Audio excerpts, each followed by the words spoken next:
Welcome back to Daybreak. I'm Cassie Radack with your Decision 2012 update. Tag Romney, Mitt Romney's oldest son, apologized to President Obama for making a comment about wanting to take a swing at him during the second debate. During the final debate on October 22nd, Tag Romney and the president were seen speaking to each other on stage.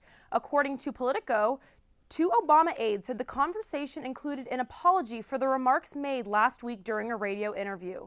Now, in that radio interview, Tag was asked, "What's it like to hear the President of the United States call your dad a liar?" It was then that Romney's oldest son joked, saying, "It makes you want to jump out of your seat and you want to rush down to the stage and take a swing at him. But you know you can't do that because, well, there's a lot of security between you and him, but also because that's the nature of the process. You know they're going to try to do anything they can to make your dad into something he's not."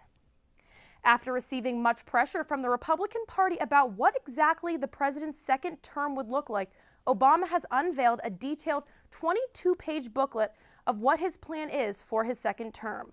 With the days to the election numbered, 3.5 million copies of the plan have been given out in print form. 1.5 million copies have been given to field offices to mail out directly, to be put online and in TV ads.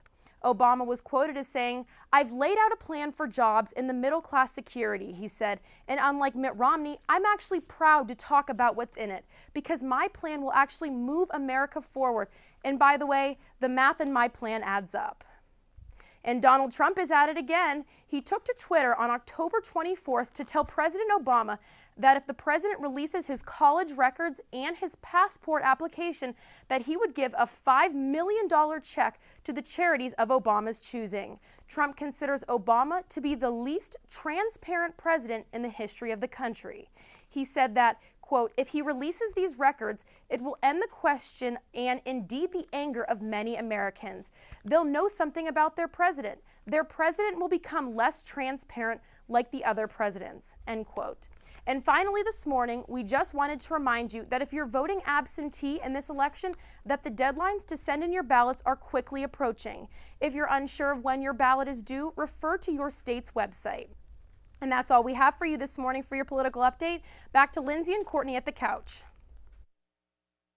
Cassie, we now have Chris Hoffman here with a look at sports this week. Chris?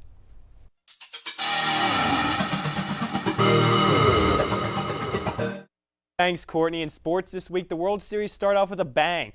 Pablo Sandoval became only the fourth player in baseball history to hit 3 home runs in a World Series game. Sandoval said afterwards, "Man, I still can't believe it." The San Francisco Giants defeated the Detroit Tigers 8-3. The Giants now lead the series 1-0. Detroit's ace pitcher Justin Verlander only went 4 innings, giving up 5 runs, while the Giants pitcher Barry Zito went 5 2/3 innings, giving up only 1 run. The winner of Game 1 has gone on to win the World Series 61.7% of the time. Game 2 is tonight in San Francisco. This past Sunday, the Steelers defeated AFC North divisional rival the Cincinnati Bengals 24-17. The Steelers won their first road game of the season and improved their record to 3-3. The Steelers were trailing in the second quarter 14-3, then scored 21 of the final 24 points to win the game. The comeback was finished off when Chris Rainey had an 11-yard touchdown run that would prove to be the game-winning score.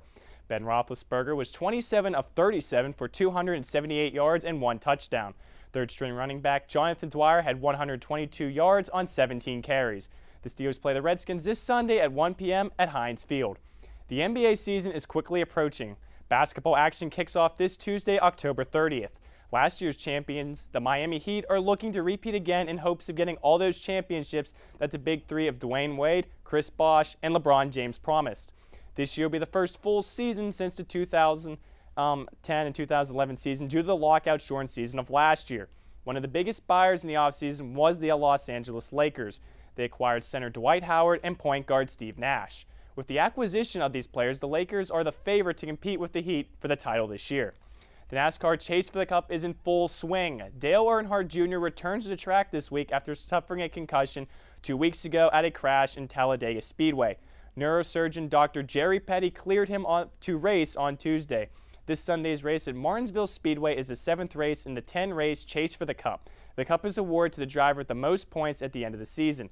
Brett Keselowski leads the Sprint Cup in points coming into this week. Right behind him in second is five-time champion Jimmy Johnson, trailing only by 7 points.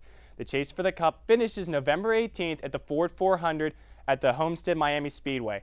And in hockey this week, while the lockout continues, it has been announced that the New York Islanders are moving to Brooklyn for the 2015-2016 season. They are moving into the Barclays Center, shared with the Brooklyn Knicks.